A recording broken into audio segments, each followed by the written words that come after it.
We're going to look at some factoring examples now just to show the strategy at work. So we're going to start with, so this is factoring strategy part 2.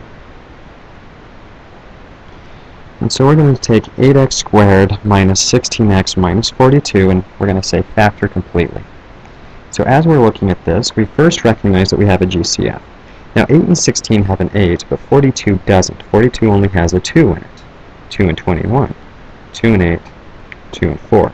So the only thing I can pull out is this 2.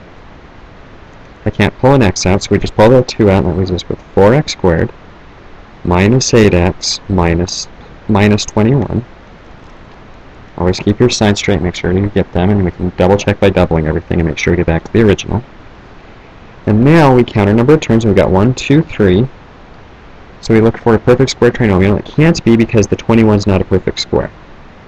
So then we go to synthetic factoring. 4 times minus 21 is minus 84. Factors of minus 84 that add up to minus 8. Well, let's try 2 and 42. Which doesn't work. 4 and 21 doesn't work. 3 and 28.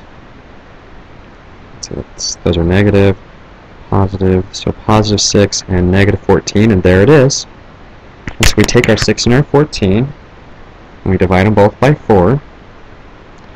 We reduce our fraction, so we get 3 over 2 and 7 over 2 with the negative still floating around. And then we get our factors as 2 times 2x plus 3 times 2x minus 7. And we quickly check 2x times 2x is 4x squared minus 14x plus 6x minus 21, which is 4x squared minus 8x minus 21, which we then double to get 8x squared minus 16x minus 42. So that's one example. Another example would be 8m cubed plus 27 n to the 6th. So we start by looking for GCF, and the only thing we find is a 1. Then we count the number of terms, and there's 2, and this isn't a difference of squares or a difference of cubes, but it is a sum of cubes. Because 2m quantity cubed plus 3n quantity squared cubed gives 27n to the 6th and 8m cubed. So we end up with a 2m plus 3m squared, and we square the first one, minus 2 times 3 is 6, m n squared plus 9n to the 4th, and we end up with our answer. Alright, what if we had instead minus 4xy squared plus 12xy plus 132x. Well, the first thing to look for is our GCF, and we have one. 4 is, of course, 1 and 4. 12 is 4 and 3, and 132 is 4 and 33.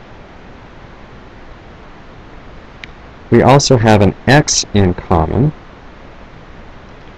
which we can pull a 4x out, which leaves us with y squared plus 3y plus 33.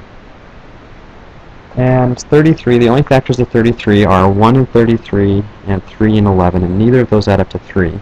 So this part inside is prime. It doesn't get any smaller. However, despite that, because we pulled the 4x out, our answer is 4x times y squared plus 3y plus 33. I want to look at one final example. Suppose we have x to the 4th minus 81. Well, this starts as a difference of squares. So we get x squared plus 9 and x squared minus 9. And while this is right, we're not totally done because this part's also a difference of squares. And so it factors down as x plus 3, x minus 3. And now we're done. But we cannot stop until we factored everything, every piece, as far as it can go.